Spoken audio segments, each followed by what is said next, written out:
This week in our collective heads, wanna put an old rumor to bed. Stereotype that you've all heard, how we're all just angry video game nerds. Most of us have actual jobs, kids and families and cats and dogs, yeah. This week in our collective heads, this week in our collective heads. Welcome to This Week in Our Collective Heads. I'm Patrick. Yeah, you're clever and stuff. Aren't I'm I? Kevin. I'm Patrick. I'm Kevin. We're just going to keep this background because I like it. It's dragony. Back to you, Patrick. Yeah! Welcome to This Week in Our Collective Heads. And welcome to the weekly news show that we do weekly. If you're watching us live on Twitch, thank you for watching. If you're on listening to us on a podcast or watching us on YouTube, thank you for joining us and joining on the discussion at TWIOCH on Twitter, and you can also join us on Facebook, TWIOCH, there as well. Yes. We're kind of all over the place. Yes. Where mentally, you like media, physically, yeah. And digitally. Yeah. Well, I mean, I was just gonna say where you like media will be there for you, but you could go with that too. Yeah. Yeah. Why not? We'll go with that. Okay. So this week, Niantic is trying to kill Pokemon Go. Yes. And I think they've got a pretty good shot at it. I think they're in a really good position. I think they do. I think they've positioned themselves very well. They've had a really interesting tactic. We just talked about this last week. Mm-hmm. Last week, our topic was, how long will Pokemon Go last? Right. And my prediction was 9 months. Right. Your prediction was indefinite.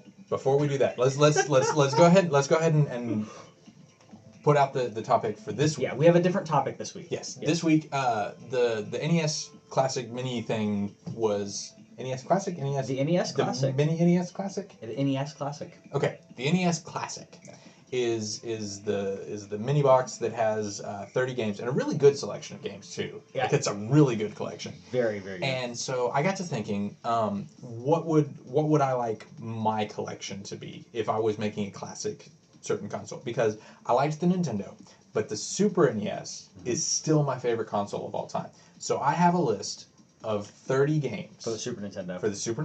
Well, that's funny because I have a list. What is your list? I have a list for the Nintendo 64. Okay. Actually, hold on. We'll do Genesis. I'll have a list for the Genesis. I have a list for each one. Okay, all right. So if you were making a classic console and you were like, okay, these are the 30, or even, just top 10. I mean, we probably worked way too long on this.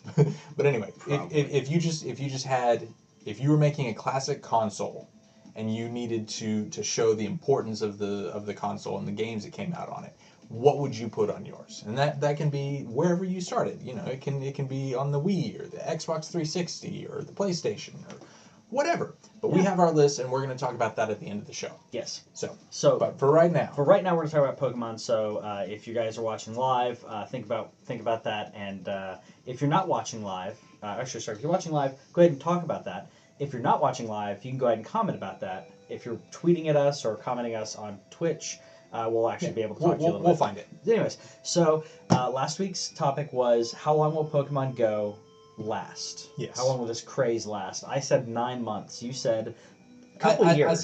I said that they could bring it out by expanding on it, by improving what they have. Yeah. And they seem disinterested in doing that. I think, it made me wonder if this was a similar situation to Flappy Bird, where you come out with a product and it gets really, really big really quick, and you go, oh, I don't know how to do this, and you self-sabotage yourself. What we're talking about here is Niantic decided they would fix the bug. They had a bug in the system where your tracker would always show 3 footprints away. Right, because at first it was just confusing, because it was the 3, 2, 1, and one of the developers said that it was like 100 meters, 200 meters, 300 meters. And then someone else separate interview, a separate developer said that it was 100 meters, 250 meters, and a kilometer. Yeah. Telling me that something is within a kilometer of me, not helpful. I actually think that's actually more accurate, because I can see it. Because I have gone Pokemon hunting with Whitney, where I was in the car, I was driving, but she had the phones. Mm-hmm. And we would drive. Shotgun responsibilities have updated. They really have. We would drive around And we have driven around. We do drive around. Now we can't.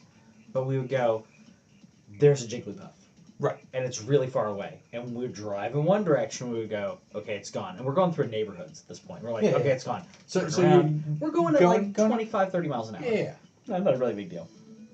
And we would track one down. It would take a while, but we'd track one down. That's what I'm saying. The 3, I think, was probably about a kilometer. So they had a bug that just showed 3 no matter what. Right. Just all of the Pokemon were 3 away. Yeah. And you know what? We can probably dispense with logistics because I think everyone plays Pokemon. Okay, everyone plays Pokemon Go. So Yeah. we'll just talk about the news of what happened with the update last night / this morning. Sure. So the update happened to the app, which I didn't realize I needed to update it. So update your app if you want, because actually there's some cool text and stuff. And the game does run smoother, but it takes away the 3 footprints and replaces it with a new system, a nearby system, which gives you even less information. they're now not 100 meters away. Everything in there is 70 kilometers away. 70 kilometers. Sorry, 70 meters. Okay. Now 70 Okay. meters away. So anything in that list is now within reasonable walking distance. It's within a football field. Yeah, a little less, but yeah. So 70 meters, almost a football field. Everything on there is on the list. Now, again, we've had conflicting reports because there have been interviews with people saying, with the developers saying that they're trying. One said we're trying to make the first one there the one that you're closest to, and you had another person. Well, that was how it was. Like they said that was what it was originally. And then someone else said, actually, we're working on it so it will actually be directional, and that because there are 9 Pokemon. Whatever you're going to run into. Whatever you're going to run into this way versus this way versus this way, which is still better, but I don't know how far how far do I have to walk? And putting that right in with the new warnings, which obviously they needed to put on there. Don't trespass while playing Pokemon Go. That is a warning on. Yeah, they'll give you because there have been various games where they would show you a helpful tip or whatever, and now they have to be like, okay, don't drive and do this. Don't drive. Don't go to dangerous place. It's just all these. Don't trespass. And I think personally, this is me personally. Memorial service in memorial areas, which a lot of people have been complaining about. Just use your common sense on that. Actually, some of those have been taken out with this update. Yeah. Well, the Holocaust Museum, for example. Yes, that's an important one. But there are other ones. There is a Veterans Memorial Park. There's a statue, and then there's a huge park. People go picnic there. People play football there. But as soon as Pokemon Go players started playing there, then some veterans decided they were going to police them and get in everyone's faces and yell and call the cops. So that's been a thing you don't want to be a part of. And the cops came up and basically quieted the old guy down and said, let's be nice here. He's like, you're talking about my daughter. Yeah, you said you were going to punch him in the face. You said you said you want to film yourself getting knocked out. That's a threat. I'm trying to tell the guy you can't do this. And so you're the bad guy here. They were okay with them having picnics. They were okay with them literally playing touch football. But Pokemon Go, no. Anyways, so we'll go on to the news. I know you guys all know about Pokemon, so tell us what you think about that. The last little bit, two other pieces of news. They also shut down the PokeVision site at the same time. They did. As they removed that, and It's the thing about that is that the PokeVision site actually used Niantic's API. Yes. And so that's pinging the servers at double the rate whenever you're using it. Yes. And so that one I kind of get. I get that one because there were some that are crowdsourced. Right. They were saying if you saw it, you create the maps and kind of verify like that. Those are still up, and I didn't realize that at first. So that is important. That all of them except for PokeVision, they're not thrilled about, but they're not actively stopping. Sure. And then the other thing is the little teardrop thing has been delayed to September. Yes. So that's going to be coming out a little bit later, which probably they went, oh, there's going to be literally millions more people than we thought. Yeah. And so I assume that they've ramped up production and just I think it was ramped up taking that. production and quality control, and making sure Hopefully. these things really work well, because there have been, you know, they don't want a hardware issue when the software is right now doing really well. Other than the tracker, it's been really stable for me. Like the servers and stuff? The servers have been Yes. very stable. We went to the shops at Legacy. There's the north side of that. There's a big lake. Mhm. We went around the lake, getting Pokestops. Caught a ridiculous amount of Magikarp. I think I caught 20 Magikarp. Nice. So I am Only 380 to go. exactly. So I've got a ways to go. But it was fun and it didn't collapse. The only thing that I don't understand why they haven't fixed with this update was if I take over a gym, why is it that anyone can throw their Pokemon there immediately? Because I took over a gym at Shops at Legacy 3 times in a row, and each time someone from Team Valor put their Pokemon up before I could put there. It was literally like it shows the winning animation. I click the gym. I click the exact Pokemon because I know exactly where it is. I click my Flareon. I click OK, and it's like error. Team Valor's already got it. Well, I just took it over for Team Valor, so I took it over from them. Anyways, that I hope they're patching soon. They mentioned it, but I hope they would fix it soon. Anyways, on to the news. Right. So the news, we have the August Games with Gold and PlayStation Plus games. That we do. And some of these are really cool. I think the Xbox ones are better than PlayStation this month, but there's a couple of really cool ones in the PlayStation. So for the first half of the month, we're going to have Warriors Orochi 3 Ultimate on Xbox One, which is one of the Dynasty Warriors games, and I haven't actually played those in a while. And on next gen, this looks really pretty, and because I loved these games, but the last time I played them, I think was on like PlayStation 2 or something. Yeah, same here. Which was when like the characters would like glitch into existence, and like it could keep maybe 20 there, but you were fighting 50. Yeah, which is against the whole point of it. You want this mass of people coming at you. Yeah. So I'm really excited about this one. I'm excited about this one, and it may get me to actually finally play the Zelda version. Oh, Hyrule Warriors. Yeah, because I love Zelda, but that's not really a Zelda game. It's a Dynasty Warriors game.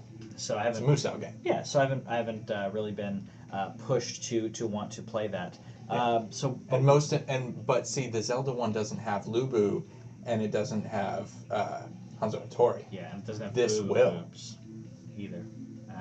Nope. Moving on. Moving on to WWE 2K16. Yes. Come on. Do the thing that I asked you to do. It says I don't want to. It says I don't want to. So, but it's a game. Talk about it's apparently the greatest wrestling roster ever. And you know what? It is. We got Mankind. We got Sheamus. I don't really care about Sheamus that much. We got Sting. That's classic Sting. The Bella Twins. We got the Ultimate Warrior. We got Ric Flair. We've got the old school Undertaker. We got Animal. We got everybody is in this game. All the people. Everybody. These are all the people that I would make in my Creator Wrestler because I wanted these people to show up. Steve Austin's back there. The Rock is my favorite. I like The Rock. The Rock is just an amazing showman. I would say The Rock is let me rephrase that. Steve Austin may be the Hulk Hogan of that generation, but The Rock was the Ultimate Warrior of that generation because physically and personality-wise, he was amazing. Yeah, Steve Austin's not that great of a wrestler, but he's an amazing personality. The Rock was a decent wrestler, very strong guy. Showing Kane there, old school masked Kane. So it looks like you can do there's some really great matchups. This looks like what they tried to do is basically combine their I can't remember what it was called. There was a WWE game. It was basically just all legends, and it was basically like an arcade wrestling game. Okay. And they've basically gone from that to kind of combine it with the regular one. And I love this. You can create rings. You can create your own pay-per-views. You can create your own entrance. So when the entrance comes up, they used to have stuff. You've always had creator wrestler kind of stuff with these games, but to be able to create your entrance where it's more than just your moves that you do when you walk down stage. They were showing fireworks and different things on the. You can make the stage look different, which is just really cool. And the graphics look amazing too. So I've been a wrestling fan for a long time, and I can't wait to play this. Yeah. I've thought about picking it up quite a few times, but I'm like, I don't want to spend $60 on that. I don't want to spend $50 on that. Yeah. But I'm gonna try to play other games this month, but this is probably gonna take up a lot of my time. Thankfully, I'm not playing Dark Souls. Anyways, And then the 360 ones are Beyond Good and Evil. Yes. Which I want to believe that this means that they're going to say something about Beyond Good and Evil 2, because we got a trailer, I think 2 decades ago. Yep. And they do like to combine these. You know, they like to combine the announcements with a Games with Gold or a PlayStation Plus kind of push. Yeah, because it gets people thinking about it. Yeah. So yeah, I really hope it's so too. just straight up a good idea. Yeah, it's very much a good idea. So we also got a game that you've been playing a lot recently, actually. We got some Splunky, which I played a little bit of before. I thought it was a decent game, but we'll talk more about it later. But you're loving it on Vita. This is absolutely in my wheelhouse. Now it's 2011. Awesome. Okay, so Spelunky is a roguelike. Yes. Which is my jam. Like I love to be thrown back to the beginning of the game and have to do it separately each time. And like it's another situation where if I die, it is my fault. And that just makes me happy. Because that's how I want to do things. And I've beaten the first world. I'm still working on stuff, and I just want to Splunk. You want to Splunk, yeah, which is really cool. I'd say I like it because I would say you like the roguelike stuff, and I'll be honest, I actually, every now and then when I played Minecraft recently, I realized I'm actually playing it in a roguelike / hardcore mode, where if I die, I delete and I restart the entire thing, which has been really interesting because and I did it, the first time I did it, it was out of frustration because it was like, there's no way I can get back to where I was. So I get the appeal of that, even though I don't play a lot of roguelikes compared to you. We also got Tiny Tower, or whatever it's called. Where is it? Tricky Towers. Tricky Towers. Tricky Towers is coming to PlayStation 4. So those are the Xbox ones, which I'm impressed with. Tricky Towers. I'm not playing this one. You can.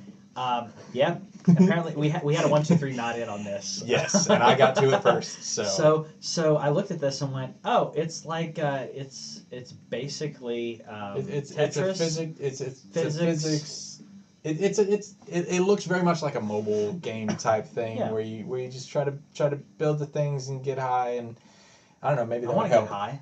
Yeah, maybe that would help. That would help. But I like the physics aspect of it though, because it's Tetris. Yeah. But if you're all lopsided, it's you kind of have to counterbalance and do all that. I like that. I like that. I'm curious how the point system will work on that. The multiplayer is the one that I'm gonna see if Courtney will play this. That could be really fun. Yeah. So we'll try that. Yeah. Next up we have Rebel Galaxy, which is one that I don't actually know a lot about. The universe looks very, very interesting. Yeah. I can't tell from watching this video. I can't tell how. Gameplay. Like I don't know what I'm gonna do. It looks great. I know that my objectives are going to be EVE Online objectives. Yes. I'm going to mine, and I'm going to build my empire and upgrade my ship and stuff. But I don't know how gameplay is going to work. So this one, at the very least, intrigues me. Yeah. I'm interested in that. And then on PS3, we're getting Yakuza 5, which the Yakuza games are awesome. I love these games. I do too, and I'm really glad I'm getting this free. Yeah, because this game came out shortly after we started this show. Yeah, actually, that's right. But it came out on PS3, and I'm like, nope. No, I'm not.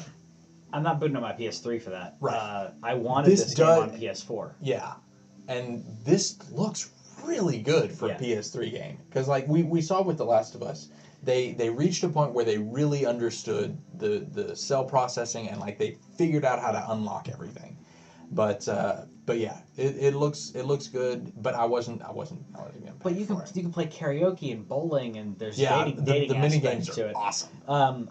I can't wait to play this. I was gonna say I want to play this, but I'm going to play this. So I can't wait for a lot of reasons on this, and I'm hoping this will get me more amped for Mafia. I know that's different, but I'm looking forward to Mafia. Yeah. And then the other PS3 game is Retrograde, which is you're going backwards in time to undo the battles. Yes. And apparently you can play this with a guitar, like a Guitar Hero guitar. Yes. And I want to figure out how to do that, because this going up and down and back and forth looks really annoying. It looks really annoying. I would prefer to play it on a guitar. So I'm gonna try to figure out a way to do that. It's only one. 1, 2, 3, 4. Yeah, there are 5. I was thinking how many buttons are on a Guitar Hero guitar. There are 5 buttons, so it would work. I saw people doing it with the controller. You can see there's someone playing it with the guitar. Yeah. That could be fun. Unless this game works differently than the others, I can't. The Xbox guitar doesn't work on the PS3, so I don't have a PS3. So unless if I may go to GameStop if I can find one for like $10. I may pick one up. We'll see. We'll see. The things I do for you guys. All right. Then on Vita we have Patapon 3, which Patapon is a really fun rhythm game, and you're just running around with your little minion people, and like the tunes get stuck in your head. Yeah. I like this game. I bought the first one a long time ago, and I got about halfway through it, got distracted by something shiny and moved on. but yeah, so I'm looking forward to playing this one. And then Ultratron is the last one, and that's available on everything. It's the other Vita game, and it looks like low-res twin-stick shooter. Yes. And I like those. I appreciate that this is on everything, because back in my day, PlayStation used to give you games on every system. Back when we started this show. The cross-platform stuff was, the cross-buy was pretty substantial. Yeah. And a lot of times we don't get any. Yeah. And my problem with that, it's not out of greed. It is specifically saying this game is here, this game is here, this game is here. Some people don't have a Vita. Some people don't have, a PS3 or PS4. Some people have all. Some people don't. Yeah. Some people maybe have just one. Well, and if the game is everywhere, put it everywhere. Let people play this. The big one for me is that going from PS3 to PS4 was really fun, and it's like, oh yay, stuff works better. Going back is really rough, especially the store. The store is so awful. Well, mine auto downloads, but the store and just the slowness of the UI. Yeah. We're so used to it. You actually were talking about this maybe a month or 2 ago. You were like, "Was it really that slow?" Yeah, because like I would turn on the store. Yeah. And I'm like sitting there for a minute. Okay, I sat there long enough to get bored. Mm-hmm. Got up and went to the bathroom. Washed my hands, came back, and just as I walked into the room, and I'm like, okay, that was about it. That was a good 2-3 minutes. I know we got used to it and we just dealt with it because it was all we had, but was it this bad? Yes. And so it was that bad, and they're not wanting to fix it because they're concentrating on PlayStation 4. Yeah. That's why I like the auto download feature for my PlayStation 3. Because I put stuff in my cart, I hit download on my list, and then I come home that night, it's there. So So we got some backwards compatible games. We do. Boom Rocket. Okay, so do you want to predict this one or the other one? Okay, so we're gonna make up. We'll do Siberia. Okay, we'll make up what we think these are. Because we don't know what these are. Right. So Siberia. So Siberia. Spelled with a Y. Yes. What is the significance of that? The significance of that is because there are no men in the game. Ah, yes. I see. And the plot of the game, this is dystopian Siberia. Okay. But it's set in the 1930s. Okay. In an alternate universe where everything's been wiped off the planet. Okay. Basically. So you have the post-apocalyptic, but in the 1930s. So think like Fallout if everything happened back in the 30s, not the advanced 50s. Exactly. So what happens in this game, what the game centers around a colony of women, because everyone in the game is a woman, and essentially the last of the women, the last of there's the youngest are in their late teens now. Okay. The oldest are dying off, and they're like, okay, we can't continue humanity All right. because there are no men, All right. and they task a group of girls, women, young women, to go out and to see if there are any men left. Okay. And I can't really go into the rest because there's a lot of spoilers. Spoilers, There's obviously. a lot of spoilers involved. But there are some twists and turns in this. There is, I will say, I saw in preview, there is a section that almost resembles Saw in the kind of weirdness because there's so much weird stuff going on because it's post-apocalyptic and everyone's going mad. But there's also some weird mini games in it too, so look forward to that in this game that is not coming out. Yep. This completely other game that we just made up. All right, so Boom Boom Rocket is for pretend a collection of mini games centered around the rocket, and so like they have it's like a collection of off-brand versions of games that involved rockets. So like you have the one where you're shooting the Missile Command. Yeah, you have an offshoot Missile Command. You have an offshoot version of Centipede, which they shouldn't have done that because in Centipede you're actually an elf with a wand, not a spaceship. You are. They have Galaxian because Galaxian is desperate to have their stuff on anything, so they have the actual version of Galaxian because that was a knockoff of Galaga. Oh. So, yeah, so it's just a collection of off-brand rocket games. So, is there like an objective other than beating the? Is there an objective other than beating the actual mini games? Like, do you build something? After you reach a certain point in each of the mini games, you get a piece of the rocket, and you use those to build a new rocket. And then after you've beaten all the mini games and collected enough pieces, then you can build your own rocket, and you go off, and then you play Commander Keen. Oh. Okay, I can do that. In his rocket ship. So yeah, those are games that are not coming out. All right, so we talked last week, 2 weeks ago, about the Super Formula versus No Man's Sky. We did, and we have a small update on that. The lab that owns the patent for the Super Formula, and Hello Games. Yes, Hello Games have reached out and they've talked a bit to each other and they've said, okay, here's what's going to happen. Let's not be jerks about this, basically. And so I really hope that that as they go in and they figure this out, I hope that it will work and everything will come out. But they seem to be a lot cooler than I think that a lot of us thought they were going to. So I think that they're falling into. I mean, I'm still gonna play it. Yeah. But I think a lot of this falls into the rose-colored glasses kind of aspect where we think everything is just gonna be so amazing. Yeah. And it's still gonna be good. I'm curious how good it's going to be, but the fact that they were pushing so much on the formula and not pushing what the actual gameplay is going to be worries me. And not many people are talking about that. So the formula being the environment, the creatures, the planets, which is great. But what am I doing when I do that?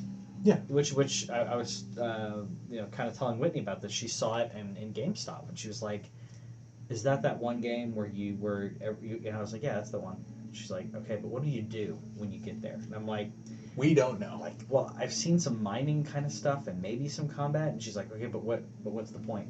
Yeah, and the point is to get to the middle of the universe, whatever's there. So yeah, we will keep going on that, and we will figure out what's going on. But that it seems at this point, at least in a public facing direction, that everything's going to be okay. That it's going to launch, and they did actually compliment Hello Games. They were like, "This what you've done with this formula is really impressive." Yeah. And the other thing is that if this goes well, and I think that this is something that might have occurred to them, because No Man's Sky is this huge game built by a small team, and if they can license it and they do it in an amicable fashion, then this could be a huge thing for them. Like if this small group can do something really cool with their game, and they can just kind of get a kickback, not take it over, not shut them down or anything, then other small studios can come up with things, and the super formula can be used and licensed and all that kind of stuff. So hopefully all that'll turn out well. I hope so. Another thing that I'm happy about is that the No Man's Sky for PlayStation, if you're playing on PlayStation 4, will not require PlayStation Plus. Right.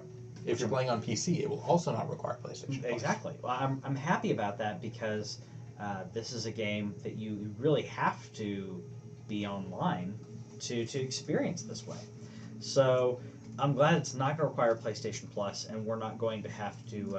The people who don't have PlayStation Plus don't have to feel like they need to buy it or feel like they're being left out. I have PlayStation Plus. You have it as well, but some people don't have it for various reasons, and I'm glad that people can still experience that without having to subscribe. Yeah, because the game is dependent on the consistent universe. Yes. And everybody's playing in the same pool, and so if they had it, like it would.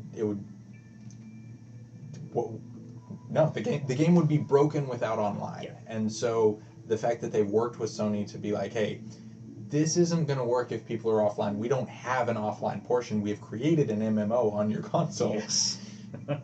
Help us out here. Help us out. Come on. And Sony was willing to do that. I'm glad they did, because Final Fantasy you need your PlayStation Plus account for. So. Yep. In other different news, and the other end of the office from PlayStation, so gamer tags for Xbox are apparently going to expire after 5 years of inactivity. Yeah. Which I don't have really a problem with this. You're not losing your account. Right. You're losing your name. Yeah, and so you're not losing anything you purchased. Right, and that's an important distinction, because they're not just deleting your account after 5 years, because that would be a problem if you went into a coma for 5 years and got up. I mean, how were you supposed to access your account in a coma? World of Warcraft actually does this too. You keep all your stuff, but I logged back in.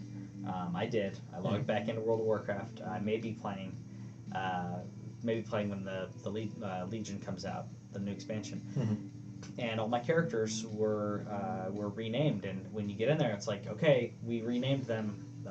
You can go ahead and you can rename once. Yeah. But yeah, they were all named random stuff. So I lost my mage that I played was DPS man.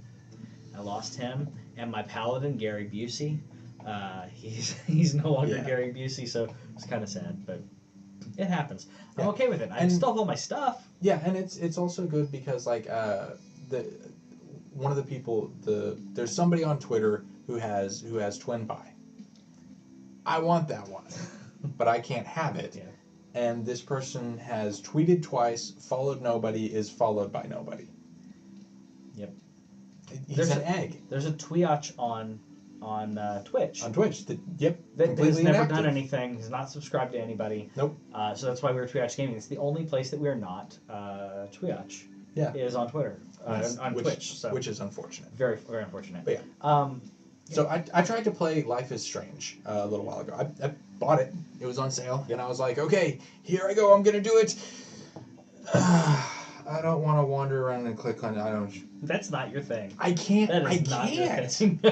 Like, that's why you don't like Telltale games. Yeah, like I can't deal with Telltale. So Life is Strange is going to be translate.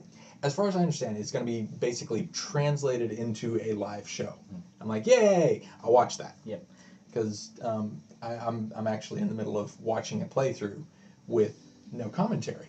And very nice. And I think that there's probably like whoever it was that did this was like, well, nobody wants to hear me talking. I'm like, yes, I don't. I just want to watch the game because I can't deal with walking around and wondering what I'm supposed to click on. There's certain games I want to watch. If I want to watch a playthrough of it, I don't want to listen to commentary. Yeah. Until dawn. Yeah. I don't want to hear commentary. I want to. It's a freaking movie set in a game. Yep. That's all I want. It said that Legendary is going to be doing this, so I don't know what outlet they're going to actually use for distribution? Don't know. I don't know. They haven't said yet. Basically, all they've said is that this is a project that they're doing, and they're gonna it's going to happen. I like this. I know that people who really enjoyed Life is Strange are more interested in a season 2, and Don't Nod is doing their weird vampire thing. Yeah. But yeah, so this is another situation like a lot of people didn't play The Last of Us. Yeah. That story is amazing.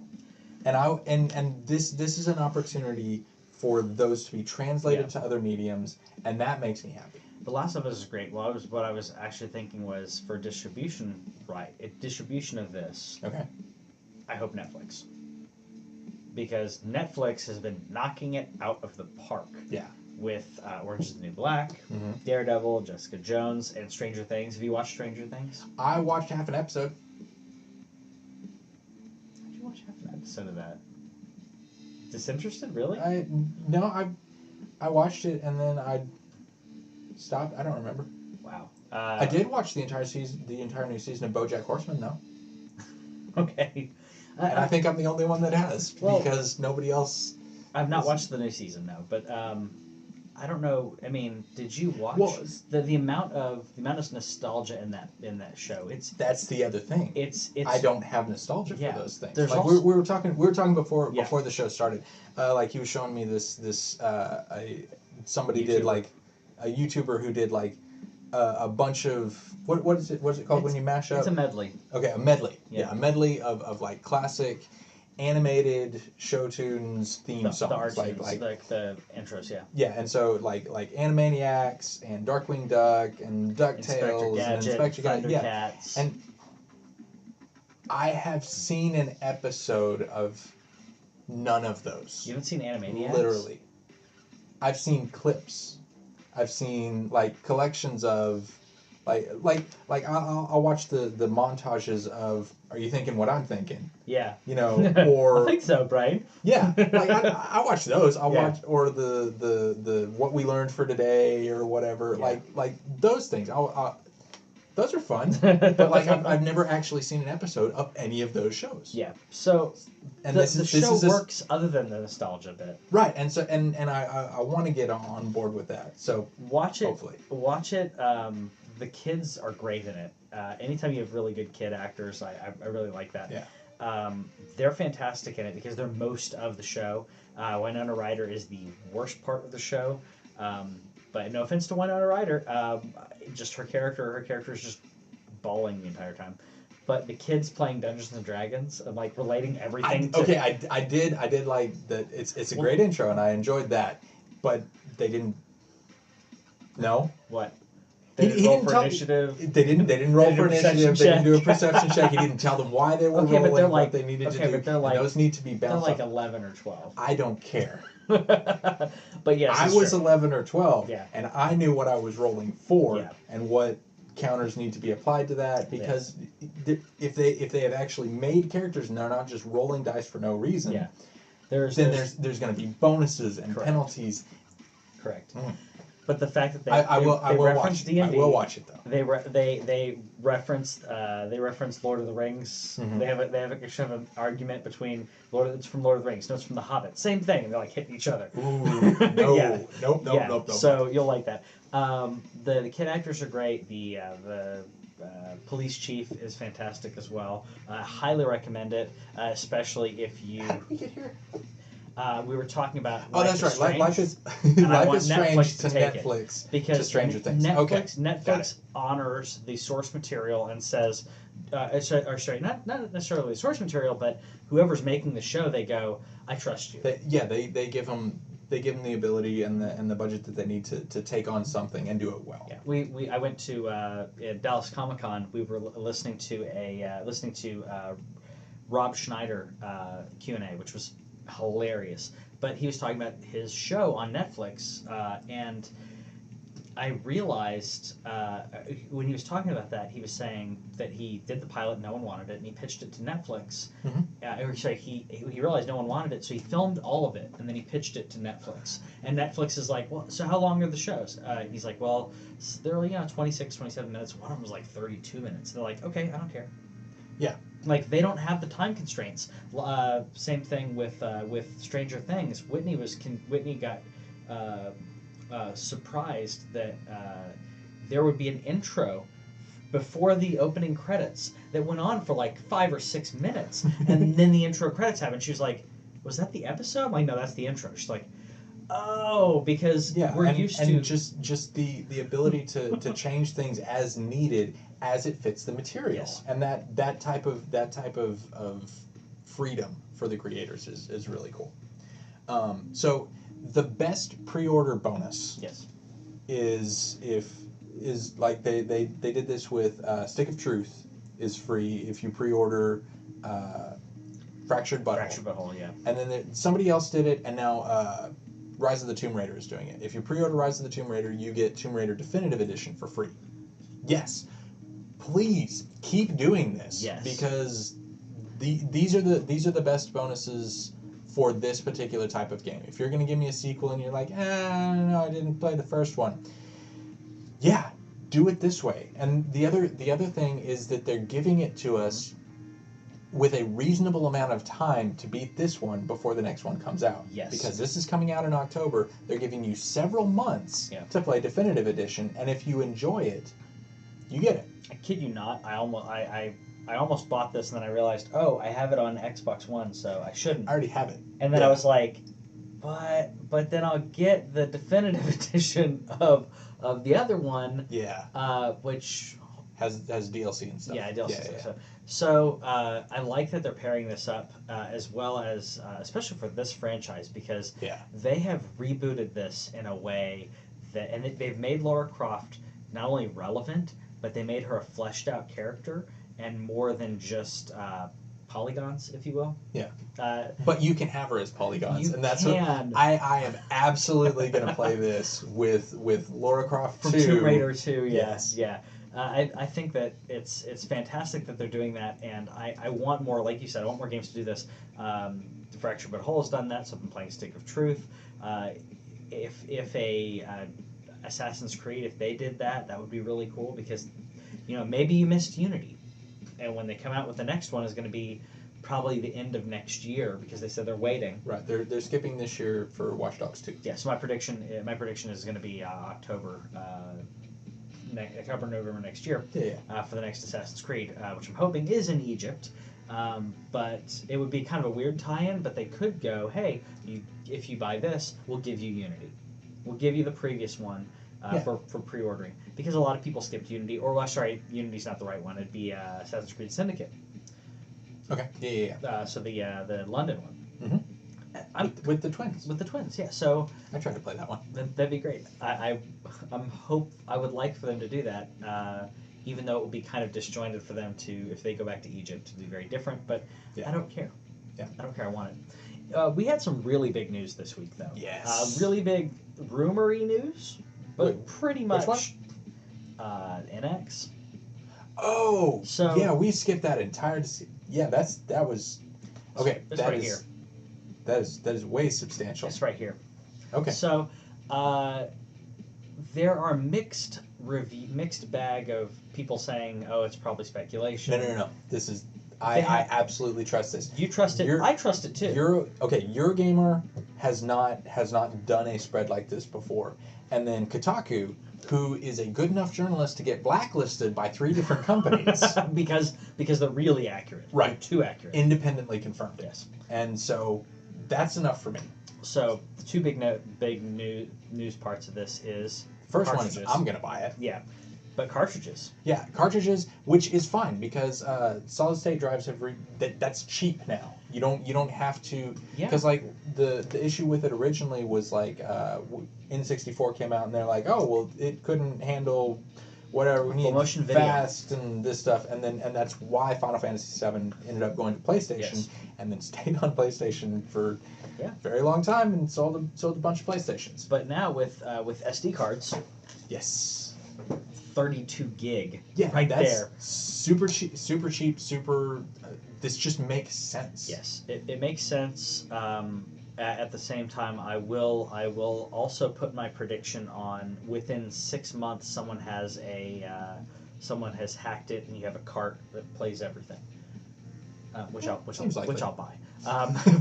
But the other bit of news, for this, make sure I'm looking at the right one. Yeah, I am. This is stupid speculation. I halfway stole this bit, and that's why I put stupid speculation on this, because we're speculating on exactly what it's going to look like. This was from Eurogamer, who said this is our drawing of it. Right. So what they have is they're saying that it's going to go into a dock. Yes. And it's going to have detachable controls, which is just weird. Yes. But the cool thing for me, and the reason that this is like, yes, I want this. Yes. Is the portable bit, and I can take it because yes. This is not a home console. This is what I play on. I play on this because it feels good, and I can play it for literally hours and not have my hands go all crampy. I haven't had the 3DS cramp my hands. The but I have small carny hands, so. The 3DS. Oh, jeez. Okay, so there's the reason for that. So it means nothing. Oh no! I wasn't saying that. So it's true though. But this is a home console and a portable that you take on the road and again we're talking about the Tigra chip is what it's apparently being used with it. Which when I read it, I thought of La Tigra. Of course you would. Which I'm like, why didn't they do that? Yeah. Which is a chip that they use for like Android systems, and so the hypothetical speed of this is probably going to be a little bit less than a PS4. Yeah. I still think that they're going to be able to do. They're going to have to some extent third parties, because third parties are already having to make several SKUs for the Neo and the S and the. They're already making a bunch of them, and so if it's a reasonable amount of work, I think that they can work with third parties, because when the Wii U came out, we were already just about to jump into the PC architecture.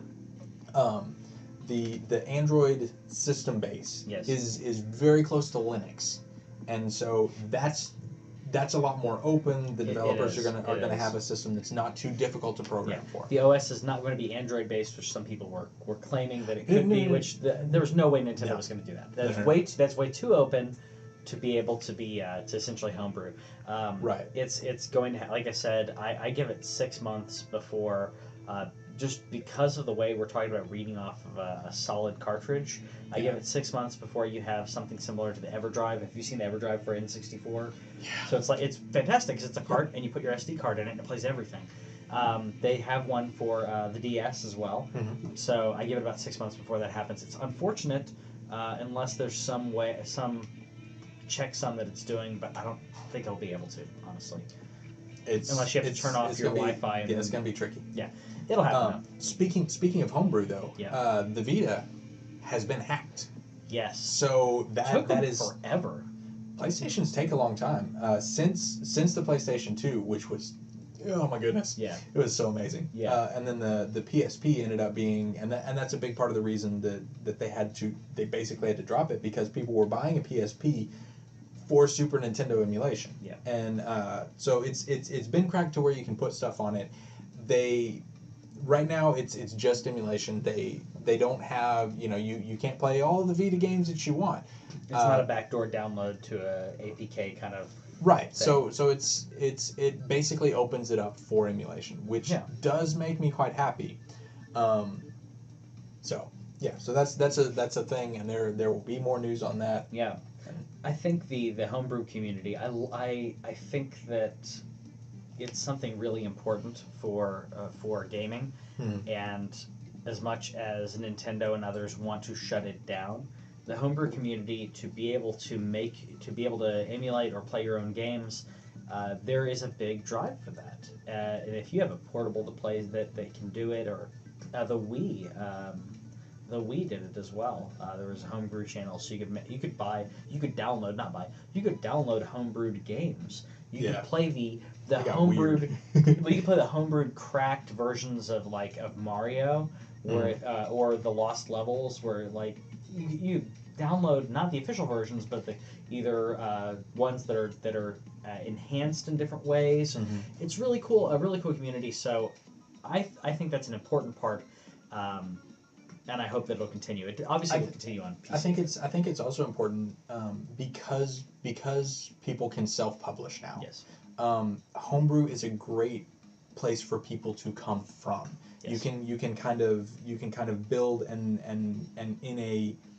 in a open, welcoming, and supportive environment. You can do your little project. You can do a little bit bigger project. You can collaborate with other people, and you can work in a system and build it to something more. Yes. And that's which is what I'm hoping that they're going to do when it comes to the NX, because you were talking about third parties. Yeah. Well, I think that Nintendo needs to embrace the independent developers, because their console is not running. It's not on par with the PS4. It's not going to be on par with the Scorpio. It's not going to be on par with the Neo. But if they position, it looks like if it's going to run Breath of the Wild, and it's going to run it better than the Wii U, because it's a better chipset than the Wii U. right. I'm going to be able to run that on the go, then I'm not going to care about the PlayStation. I might care about the PlayStation, but if there's a game that's out on PlayStation and out on the NX, I might grab it for the NX because you can take it with you. I can take it with me. Yes. I can if I'm like, and man, I got to run all these errands. And that's the thing, that's why I buy a lot. That's why I buy stuff. I'm gone for literally 100 hours a week. Yeah. And so and that's why I play on the Vita, because I can take that, I can develop that, and I don't sit at home and play RPGs anymore. Yeah. Because I can only take out maybe 4 full-size games a year on my console. Yeah. I can take out Dark Souls, I can take out Far Cry Primal, I can take out Fallout, and that's about it. Yeah. That's all I've been able to do What's since your next Fallout one that's came on out. your radar? Because you're close-ish on Dark Souls 3. Yes. No spoilers, but you're close-ish. Yes. As far as big AAA full-blown games, AAA. September 30th. September 30th, yeah. Yeah. Yeah. Final Fantasy 15, and that might be the only game I play for the next year. You need to hurry up. Yeah. I cannot wait for Final Fantasy. I could do a whole. We're going to do an episode on Final Fantasy. That's it. I'm deciding it now. We're going to do an episode on Final Fantasy. Oh, and then right after, about 10 days after that is Gears 4. Yeah, and that's going to be a lot harder because I'm going to have to play it at your house. You're going to have to come over. And you're going to have to trade off with me and Whitney because we've played every one of these games. Yeah. So that as far as fall goes, I am really excited though.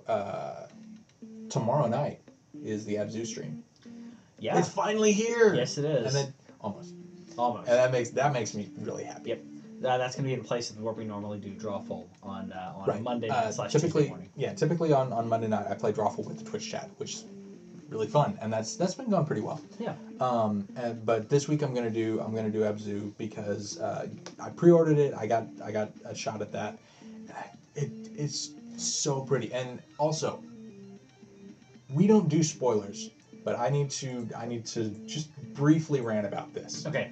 Spoilers right here. No spoilers. I don't. No spoilers. No, I'm not gonna spoil something right here. Okay. So, all right. I thought you were gonna spoil something. No. Okay, so on the PlayStation has their own official podcast, and Sid Schumann, who works for PlayStation, they're sitting there and they're like, Abzu's gonna come out in a couple of days, and we've gotten to play it, and then he goes, so spoilers for that game, and then I like yanked my headphone jack out of my phone, knocked my phone on the floor. This game is not out yet. Like, I don't know. I didn't realize that was your reaction. That's hilarious. Yeah. No. Like, okay, we could have an entire episode on the debate of how long is too long before you can talk about spoilers. Sure, but before the game? Before the game comes, like, if you're not press, if you're not a dev, if you haven't played it at a show, you could not have legally played this game yet. Yeah. I bought it. I paid for it. Yeah. That made... I was so pissed. That's No. completely ridiculous. Yeah, I mean, seriously. No, he's... So I've not been that mad at another podcaster in a long time, Yeah. and so I'm not listening to that show anymore because no, yeah, that's not right. don't do that. That's So once the game is out though, I'm gonna play the crap out of it, and so you'll get to experience the first hour with me. Yeah. If you're up at 1:00 on a Monday morning. Yeah. If not, I need a. I'll archive that one to YouTube as well. Okay. The Drawful ones don't archive as well. Like, it's just not, in my opinion, like, it's very interactive. Yeah. That's Yeah, it's all about if you're not there. Yeah. So this one I'll archive though. We also did have so back to other news. Apparently, one of your favorite favorite teams, Three Fields, is they're actually starting on their Burnout trailer. This is not the Burnout trailer. No, this is just Paradise. This is the crappy game that we last got 8 years ago. Yes. So I I'm decided sorry. to put the trailer on here. Burnout Paradise is nope. I thought that was your least favorite one. Yeah, it is. But anyway, so they finished Extreme Golf, and then they spent the first month or so after it came out just making sure that everything works. And I would imagine they'll still have a couple of patches and kind of work on it or whatever. Sure. But There's they not have a lot to. right. But they have started on the next Burnout game. It's not going to be called Burnout because they can't, because they don't own that. But these are the Burnout people making the next Burnout game, and that thrills me to no end. And now they'll probably go silent for a couple of years because that's how long it takes to make a game. But we're gonna get to play Burnout again. What if it was called Dangerous Racing? Dangerous Racing. We have Dangerous Golf. Sure, why not? Now we have Dangerous Racing, and we're like, what else? What else are you gonna call it? Dangerous car driving. Dangerous car driving now. So yeah, that makes me super happy, and I can't wait for that. But I'm gonna. Yeah. And then I'll buy it when it comes out. I hope. I mean, have they talked about additional maps, or not maps, but initial courses for a Dangerous Golf? Because I haven't heard a lot. I don't think so. I mean, they gave us 100. It's got 100 holes in like a dozen environments or whatever. That's the dozen environments. Is what I was getting at. Like, because if you add say 6 more environments. Yeah, I mean it could. You're be adding another 70, 50, whatever, bad at math. Amount of because you get all these other challenges and other holes. Right, but Dangerous Golf was a smaller game that was designed to fund Burnout, because Burnout is going to be much more complicated, much more expensive. That's true. And they're going to need to bring in other people. Which is why I bought Dangerous Golf. Yeah. So cool. I'm I glad need you to did. play it. I bought it. I haven't played it yet, but I also bought like Life is Strange, and I haven't bought that. I haven't played it yet. I bought Journey. Because I want to play both of those with Whitney. How have you not played Journey? Okay. So we also, speaking of additional games that are coming out, I did not expect this at all, but I love it. Mm-hmm. We got a additional Professor Layton game that's coming out. Right, and it's his niece, daughter, cousin. I thought it was his niece. I think it's his niece. Andy, let us know if you're out there. I think Andy's been playing all the Professor Layton games. Yeah. But I'm looking forward to it because I think it's not only is it a different perspective, but it also get kids to kind of realize, it's kind of like the whole Penny thing for Inspector Gadget, which I don't know if you even watched Inspector Gadget, but nope. Penny was more I know intelligent. who she was. Penny was more intelligent than Inspector Gadget. Yeah, Inspector but she didn't have the gadgets. She didn't have the gadgets, but she would basically solve the cases. Yeah. And I like when a show or a game says, you know what, you may be a child, but your opinion is important, and you can still do a lot of things. I think that's very important for that. So I don't know. It looks like there's a lot of mini games on this. Yeah. But I'm curious. I'm Is optimistic. that threes? Were they just playing threes on this? Hold on, I'll rewind. Yeah, because that's what that looked like. Okay, so I apologize for rewinding here. Anyway, so and they've talked about how this is going to be like it's going to have the mini games and everything, and they're like focusing on the humor of it. Yes. And so I think this one looks like a lot of fun. I'll definitely be checking this out. I'll pause this on each mini game as we can kind of talk about each one that they kind of Well, mention. at this point, kind of like we'd a just targeting. Well, this is kind of a target-based game where you're trying to essentially take out UFOs. Apparently, That bunnies. looked like poop to me. Bunnies. You move the bunnies. I don't know. I guess you have specific move sets. Hold on. So no, this one needs to be playing because it looks like it's doing the combo thing that you had in 3s where one breaks and then it transitions to the other. Yep. So that's what I think that's going to be. Then there's a random find a treasure chest kind of thing. I don't know. Yeah. I mean, and then the pointing game. And the pointing. I like pointing. Who doesn't love pointing? Yes, point at the tower. Why should just have a montage of pointing? Oh, that'd be really cool. But the other reason that I like this is the animation. The animation's really pretty. It's really it's pretty. level 5, right? Yeah, I believe so. I think it is. Anyway. I believe more it is. pointing. More pointing. Yes, he pointed. Even the dog's excited about the pointing. Yeah, but I'm excited about that. So that's 3DS, iOS, and Android. So if you don't have a 3DS, then you can pick it up elsewhere. You have one of the other ones. You have one of the other ones. Everyone has one of the other ones, unless you have a BlackBerry. New York. We're not all Hillary Clinton. That's the thing in New York still. New York is still dominated by BlackBerry. Yes, and I actually know a person who has a BlackBerry and an iPhone.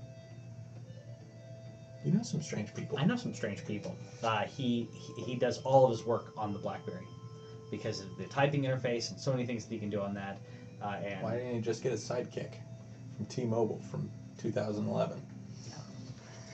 Anyway, so I'm not even going there. you're also in charge of the next topic, Yeah, which is the Hearthstone expansion. It's the disco one, right? Which I have not looked. I know that Hearthstone the Hearthstone expansion was coming out, but I have not looked at this. So we're kind of doing a reaction here, to this this. So yeah. Yeah. Okay, This is Party Central. This clearly. is Party Central. And it's not. Okay, so it's Karazhan. Yeah. So one night in Karazhan. So essentially, you got feasting, and I'm hoping it's kind of a medieval times kind of thing. Maybe it's feasting and tournament, but there's disco, and that's just random. So I know that that there's a lot of there's the pet battling and stuff like that people are doing, but I don't know if that has anything to do with this at all. Probably doesn't. That is Reno Jackson, by the way, and I hate him. That's a card in the Hearthstone game that says if you play this card. Mm-hmm. And all of your other cards are, if you only have one of every card in your deck, like there's no duplicates, then you go back to 30 health. So you play that when you're at like 8, and you go back up. Yeah. So the trailer really doesn't tell you anything other than they're partying. So they're disco partying. So this is going to seem completely contrary to what I normally say about games. Hearthstone is all about multiplayer. That's where it shines. That's where and the single player aspect are essentially challenges. And my problem with the single player aspect is that they are challenges that you may or may not be able to beat depending on what kind of deck you're using. So they unlock new cards that you can't get through the packs. But if I'm having to play a match a couple times and then realize, oh, this is what I need to do it, then I rebuild an entire deck, go in and beat it. It takes me like 1 or 2 times at that point. Yeah. That's a lot of time. We're talking 35, 45 minutes on some of these that you just completely hit a wall. I get challenge-based stuff, but give me the deck that you want. If you want me to have a specific challenge, give me a deck that's tooled towards that, and then let my ability go for it, as opposed to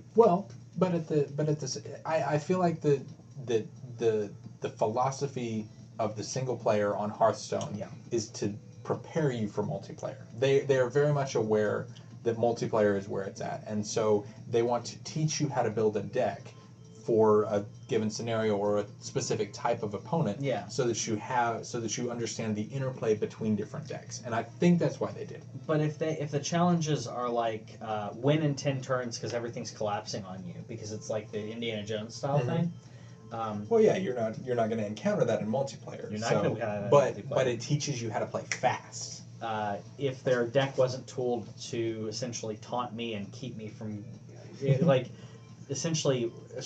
deck is tooled towards destroying all of my creatures, so I can't, if I put up taunt creatures, they die, so then I die before, But this new expansion, what do you think about that? Well, I hope it's good. I'm curious All what right. the cards are that are going to come out on this, because Hearthstone has now gone for. They've now done the Magic the Gathering style of you can play the standard new stuff, Yeah. or you can play what they call wild, which is just anything you want to play, any cards you want to play. So I'm curious if this is going to rotate. I hope this does not rotate cards out, but if it does, they'll be interesting. Okay. That's what I'm curious about more than anything, because right now you have a certain metagame that's going on, and an additional expansion can really change the metagame for the better, or it can completely wreck it. Yeah. So I can see that. yeah, and right now I've got a really good metagame going on. I have a minion evolution deck with my shaman. So you cast an evolution spell, and it evolves all your minions to be one more level up than they are. So like if your minion costs 3 to play, and you cast evolution, it'll give you a random 4-cost one. So it's random, Yeah. but it could help. But what I use it for also is to heal, because when it evolves them, the new one they're new. is full health. So I will take out the I'll specifically play to take out the opponent's minions, and then cast that spell, and then all my minions have evolved and they've healed, right. and then they have to They're deal with ready a to go. brand new Yeah. board. It's fantastic. So that's my thing right now. All right. I'm 95% on that. Like I win Wow. 95% of the That is games. awesome. Yeah. So challenge him in Hearthstone. You might beat me, but you might not. You probably won't. Probably won't. Probably won't. So Disney Infinity, though. So we talked about this before. Disney Infinity is ending. Right. It's in the process of getting shut down. We've got a little bit more detail on how that's going to look. Yeah. And so the PC and mobile versions were heavily reliant on the infrastructure that was being maintained by Disney, and so those are not going to be playable at all after September. And that's just a weird system. But It really is. There's You can still play no all your way, single like player. you couldn't come up with any way for us to Yeah. download stuff. I mean, you can still play all of the single. So basically, if you have the game on a home console and you have the Toys to Life figures, then you can still play the single player aspect. You can still play Toy Box. You just can't download stuff, which is sad. Yes. I do like. There's a little bit in this trailer coming up, though. I have to keep going for this because I'm like, they're freaking out, and then wait for it, nothing. What? And then cut to this. Yeah, that's adorable, but it didn't show who was coming out. Is it Han and Chewie? Is it Rey and We Chewie? will never know because it's shut down. We'll never know now. So I'm very sad about that. So yeah, that's another weird thing that's happening, and I'm not sure what's going on there. Speaking of weird things, Mitomo now has a use for candy. Apparently, Because it used to be a thing where you fed it to learn certain answers from your friends, and now you can drop the candy into this thing and you get tickets, but only 3 a day. Only 3 a day. Then you have to come back later. Yep. I don't understand. I'm sorry, but I don't understand. after Pokemon Go launched, Yeah. I used to be like a daily Mitomo. Oh, and answer the questions and stuff. Yeah. And now probably 2 or 3 times a week. I get just bored? I don't. It hasn't hooked me. I haven't had a reason to go to it. It is fun. Chris White's pictures are wonderful. And that's Those the only are thing pretty that amazing. I like out of Mitomo is the pictures that come out of it, especially the really inappropriate ones. Oh, yeah. And those are great. The best. Those are the best. But I like that because it's the same thing that I like about Snapchat. And by that I mean pictures that people take from Snapchat and put it on Facebook. because I don't Snapchat, but there are stupid things that I can laugh at for a second and then continue on with my day. Yeah. And like the Suicide Squad turn you into Harley Quinn Snapchat filter, which is really funny when my friend Clark, I don't know if you met Clark Presley, really big bodybuilder guy. Okay. And he did it. Nice. Yeah, and it's hilarious. Clark's a weird guy, anyways. Right. So the last regular news that we've got for this week is Ubisoft announced Just Sing, and that's going to come out September 6th. Apparently. And you sing it on the phone. Yep. And everyone has a phone. Weird. Everyone has a phone. Everyone does have a phone. And who doesn't sing? I mean, I get it because, like, I sing in the car and stuff. I mean, I guess if it Bluetooths, I could sing in my car. That could be really cool because if it's Bluetooth in your car, you could Bluetooth, so you got the sound coming out of the speakers, and you could carpool karaoke this thing. Yeah. But then, I don't know. Well, the other thing is that the rock bands and the Beatles stuff, the singing is always the worst. Yes. Courtney has been a huge fan of Beatles since ever. Yeah. She knows all these songs. She knows the harmony. She nails it. She's amazing. And we'll give her like a she gets like a middling score. Good. And I can go no quite and it's like it'll give me a great score when I sounded awful because I don't sing well. Yeah.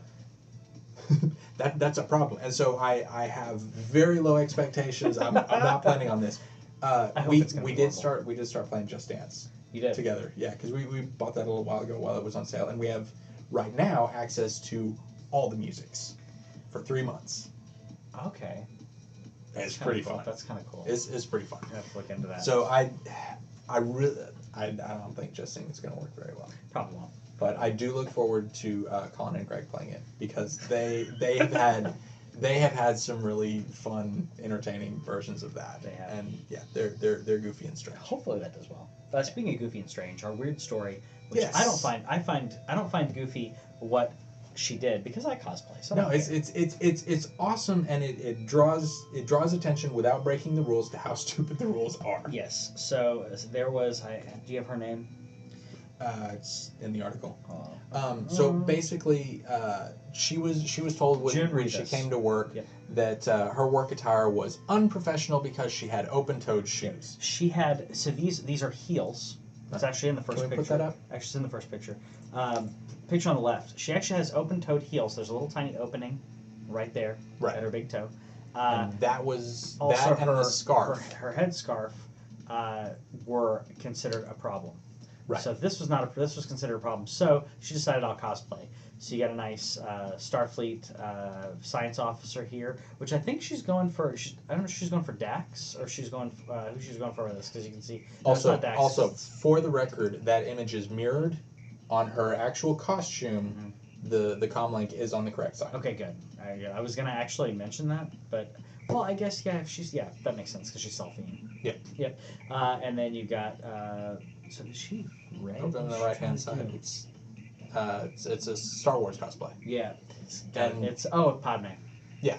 Yep. And those are okay. And then she's got all these, and all of these are allowed, and it's these are completely in dress code, but as a cosplayer, these are distracting in the workplace. Yeah. And the whole point of dress code is to say, hey, let's be professional, let's not be distracting. Yeah. It's the reason I can't wear my Team Mystic tank top to work. It'd be distracting. So yeah, obviously.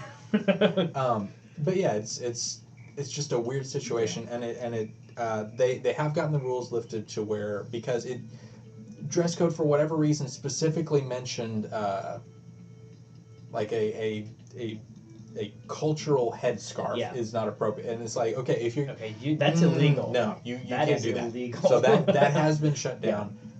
But she doesn't interact with anybody outside of the company. Yeah. I don't understand what. Yeah. That's bizarre to me. Yeah, at my company, I interact on the phone. Mm-hmm. Every now and then, one of my customers has video on their phone as well because we have Polycoms 1500 video. If you guys are familiar with Polycoms, which you're probably It's a video phone, so people can call, and not that one. People can call, and you see you see them, they see you. Yeah. So if people call from outside of the company, usually I don't have there's no video. So if I'm wearing a polo shirt, I'm fine. I mean, it's not a big deal. But that's pretty much the extent of my interaction is on the phone and every now and then video conferencing. So with the fact that she didn't interact with anybody outside of it, and the culture hub dress thing obviously is illegal, but it doesn't make sense for this. I'm gonna have a slight rant on this. There are rules. There are rules in my company handbook and many other company handbooks which I find are sexist towards men. Okay. In my company handbook, you can't wear sandals. Okay. But you can wear open-toed dress shoes. Okay. But I can't wear open-toed. Because there I'm a aren't man. open-toed dress shoes. So midriff is not allowed. But Okay. But if someone wears a spaghetti strap like shirt, that's allowed for women. Okay. I can't wear a tank top. Okay. Why not? It's the same thing. It's the same thing. And The- in fact, I would argue that it's more distracting because there are more goods being shown by the woman than by me. I would argue that it would be more distracting in the workplace. My company's lax on a lot of dress code. We have a great dress code, so don't get me wrong. So Gary, if you're watching this, and Bill and everybody, I don't have a problem with it, but I find it funny that certain things are allowed for women that aren't allowed for men, specifically because of style. Yeah. And that's really all it is. Well, the company that I'm with right now is nowhere near as bad as I was at other companies that were completely hypocritical. You should have Kelsey take a pair of work shoes and make them open-toed. Yes. And then I can Do wear it. those. Yes, do that. All right. Like what? There's the dress shoes. The dress shoes. They're dress shoes. All right. So we solved that, but Anyways. yeah, I go check her out and see what's up with her, and it's a really cool thing. So we were talking about what classic console you would have.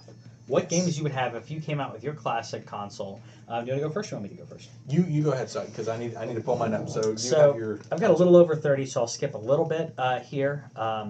But I actually was putting together a list of games, Genesis games and N64 games. So I'm going to go with the Sega Genesis. Okay. And this isn't going to turn into a Genesis versus Nintendo debate. Okay. First question. Yeah. Do you have Dr. Robotnik's Mean Bean Machine on there? Actually don't. Hold on. That needs to be there. Because that game is... I don't. That is... I do have awesome Aladdin. game. Okay. Aladdin's my number one. I've played both the SNES and Genesis versions. I prefer the Genesis version.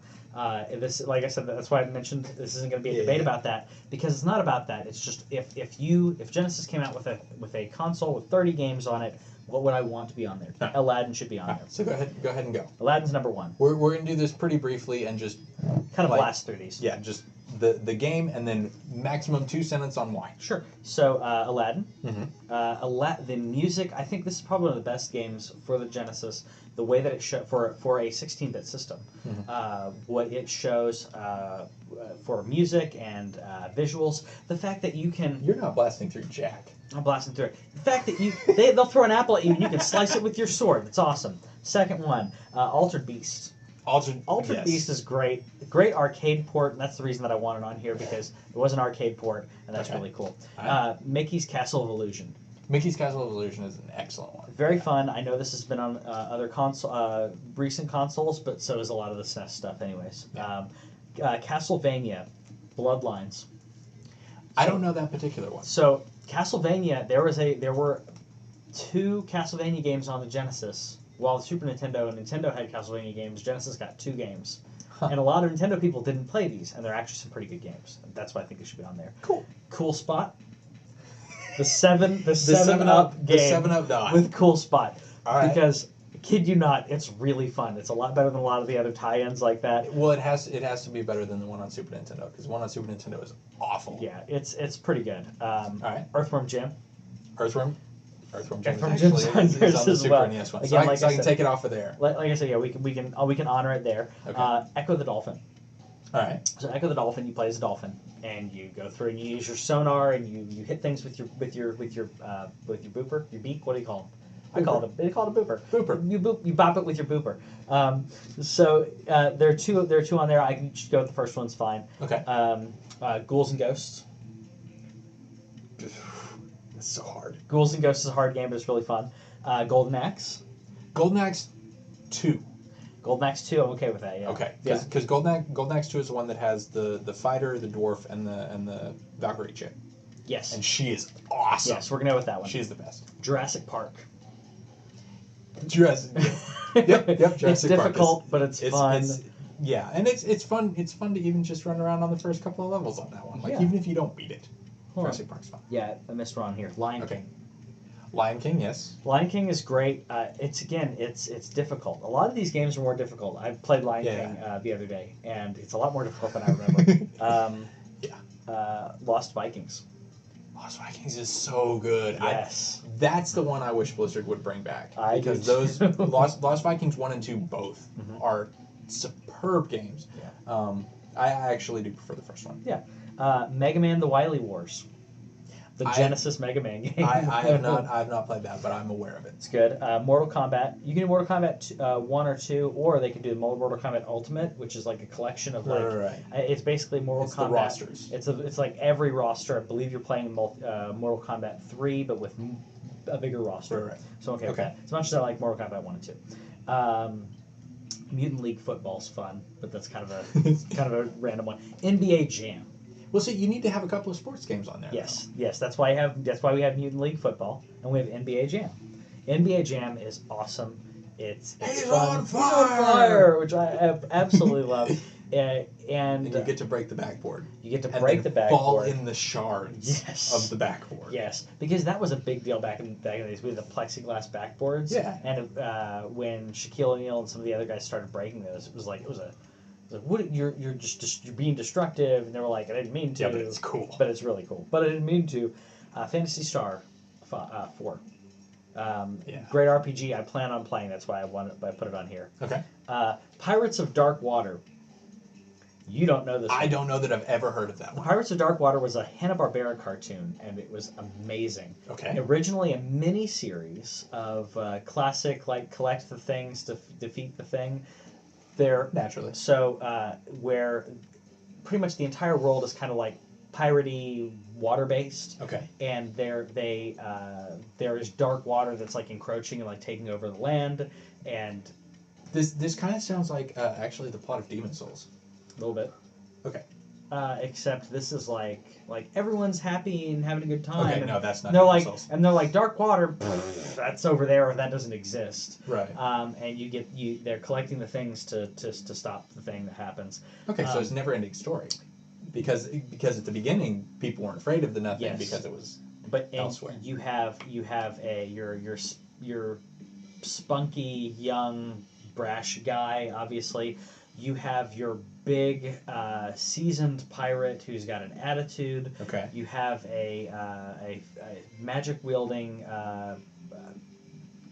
spoilers, possibly princess. On there, and you have a monkey, a winged monkey guy named Nibbler, who was the comedic relief. Because why not? Originally played by Roddy McDowall, and Really? yes, it was originally a mini-series. And when they're like, "Oh, we're actually doing more of these," they only did one season, unfortunately. Huh. And Frank Welker took it over. That's it. Frank Welker. Okay, so that game. And it's not that great of a game, but I love Pirates of Dark Water.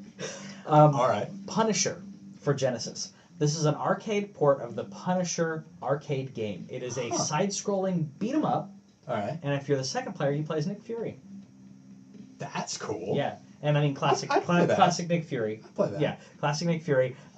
You can pick up knives and throw them, or stab people. You can shoot people. Yeah. It's the Punisher. That's cool. It's fun stuff. All right. Samurai Showdown. Yes. Absolutely. So a fun fighting game. I was debating which Sonic to put on here. I'm going to say Sonic 3.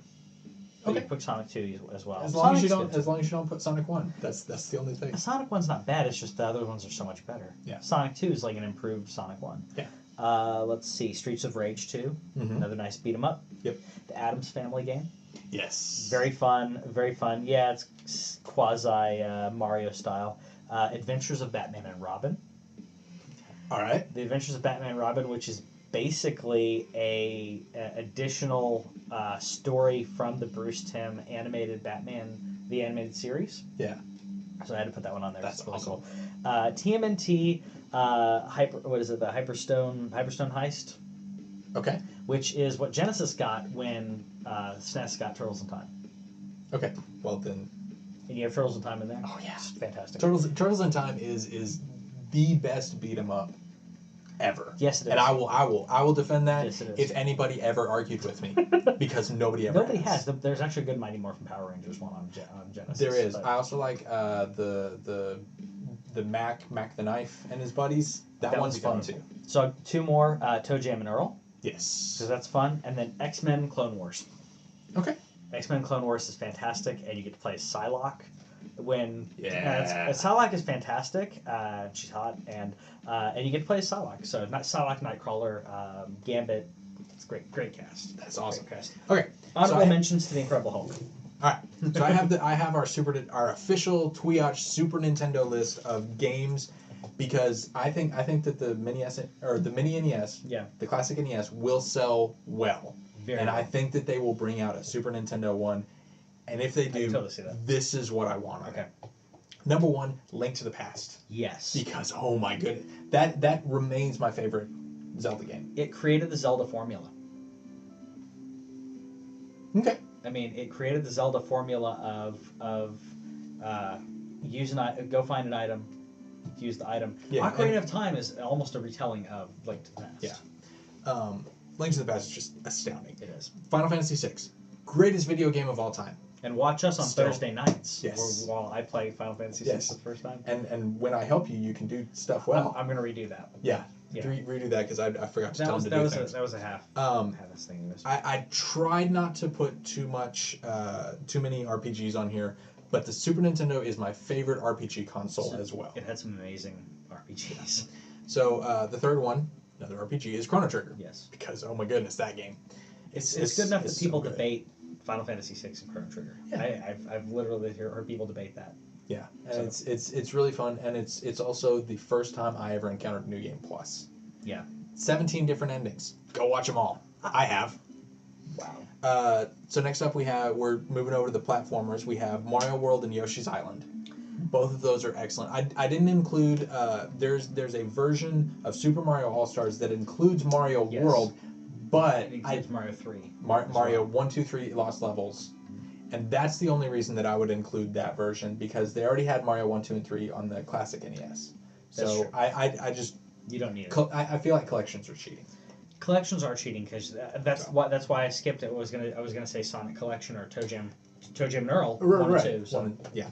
So then we have Super Metroid, which is so amazing, and that I would like that to be the next one at next year when you finish When I Final finally Fantasy finish VI. Final Fantasy VI. Yeah, I'm gonna try to do Super it Metroid. Metroid. Super Metroid is an amazing game. If they released a Super Metroid game in that style, that aesthetic, every year, I would probably buy it. Yeah. Super Metroid is The gameplay's just that astounding. Yeah. 7 through 9, I have DKC series 1 through 3.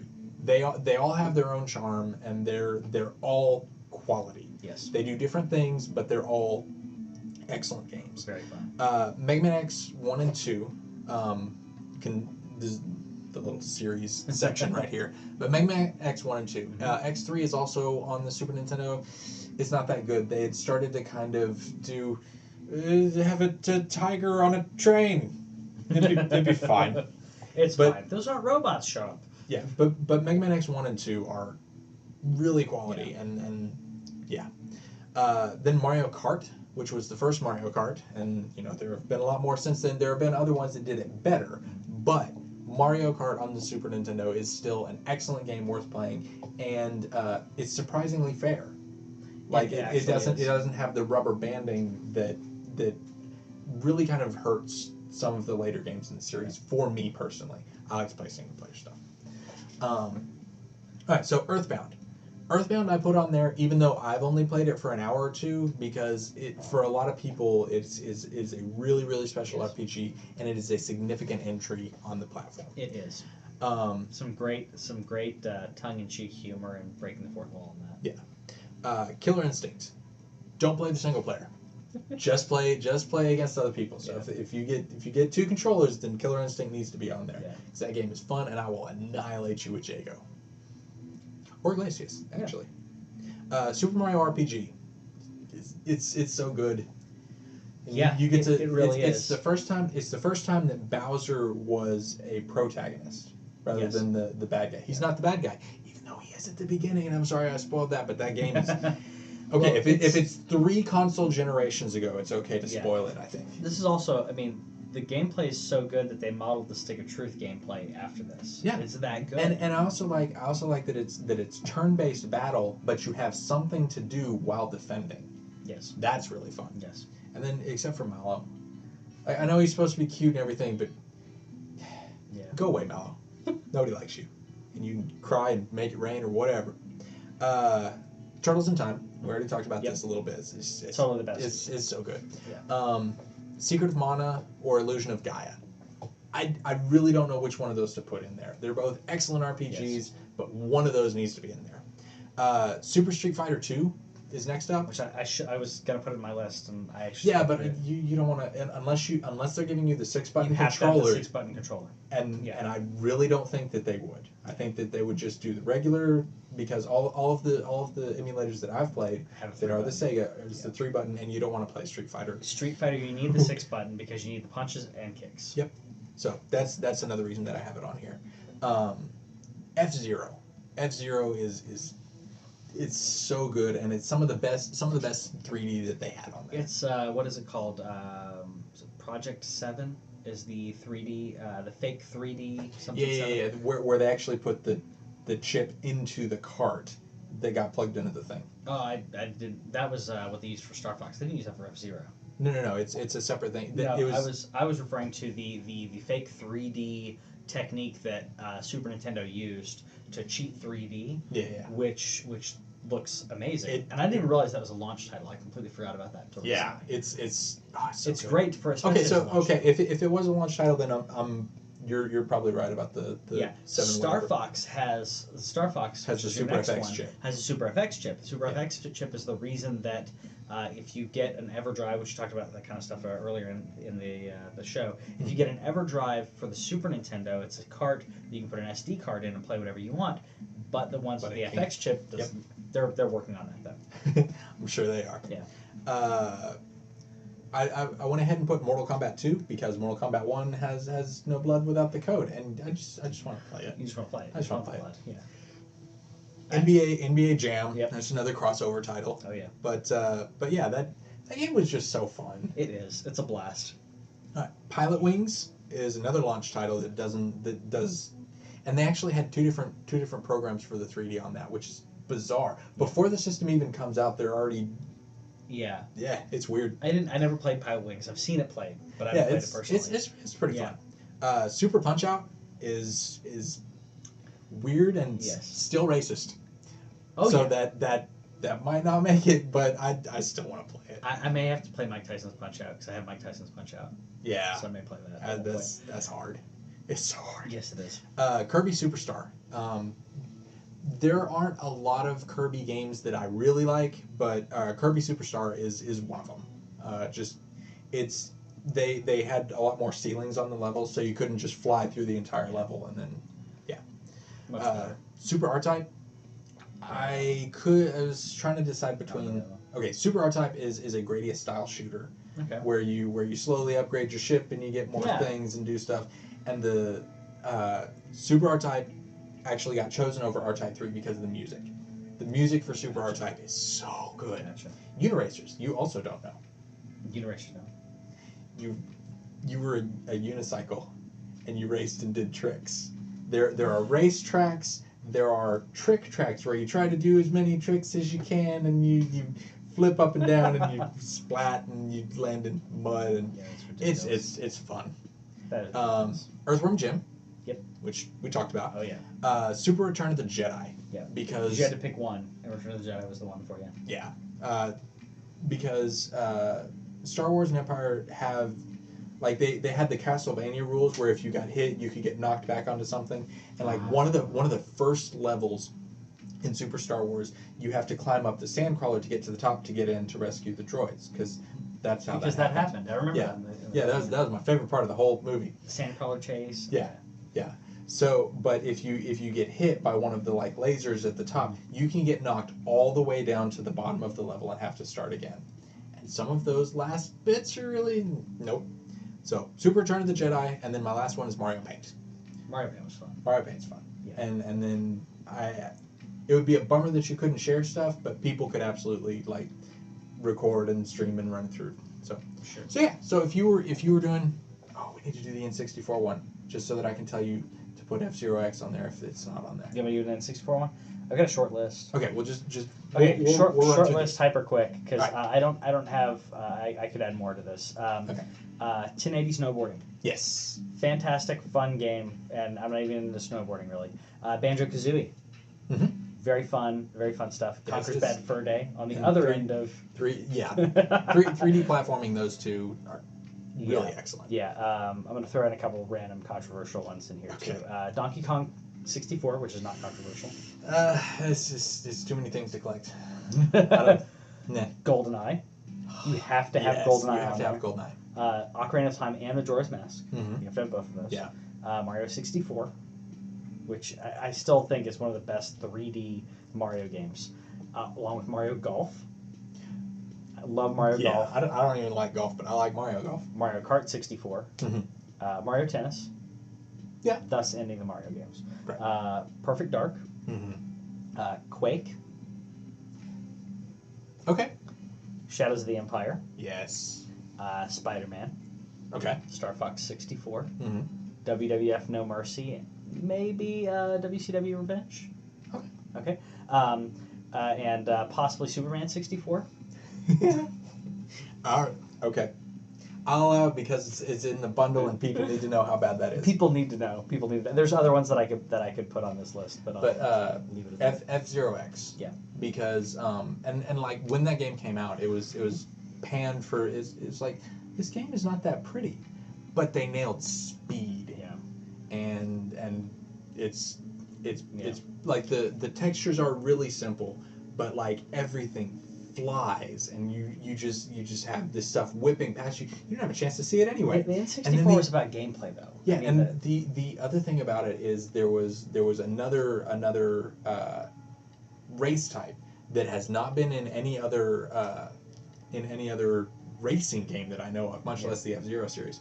But it's a fairly simple loop track, and your objective is to kill all 30 of your the other people. So everybody's racing, and you just have to like pull up next to them and bam, and it's so it takes probably 20 minutes per try.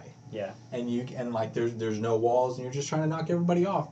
And we played that so many times, and like we would have a timer going and see who could do it in the least amount of time, and it's fun. So I also have a couple short lists of other consoles, but I may play those live for people to see what they're like, All right. because I don't think a lot of people got to play like Night Trap on the Sega CD. All right, that bumps the rating up a little bit. Or yes, it does. A little bit. Or Rise of the Dragon, Yep. which is a point and click. I'm out. It's a point and click like detective kind of Blade Runner game. Okay. And yeah, so there's Night Trap would bump the rating way up. Yeah, that actually came up in Congress. Yes, it Fun did. fact. So let us know if you got to pick a classic console. Which one would you pick, and what would your list be? What would your dream list be? Doesn't matter which publisher produced the game. Just what would you have on there? Yeah. So that's it for our show this week. Thanks for joining us, and we will see you next week. I'm Kevin. Follow us on Twitter and Facebook and YouTube, and follow us everywhere. Everywhere. You can tweet to us. We tweet back at you and such. We retweets and we favorite tweets. So, yeah. So, thank you for joining us. Have a good one. See you later. Thank you for watching This Week in Our Collective Head content that you have just finished. Yes. Like us, subscribe, share with your friends. Yeah. Let us know what's in their collective's heads. We'll put it in our collective heads, and then we'll share with you what came out of the heads that are collective. Things that are there. Yeah, the movies and the nerds and the games. All the things. So subscribe. If the subscribe button is here, press it. If the subscribe button is up there, press it there. If it's over here, what do you do? Just push the subscribe button wherever you find it on our page. Yes. And then we will be incredibly grateful forever and ever. We will. And we'll give you more of the stuff that you love because you love us. So subscribe.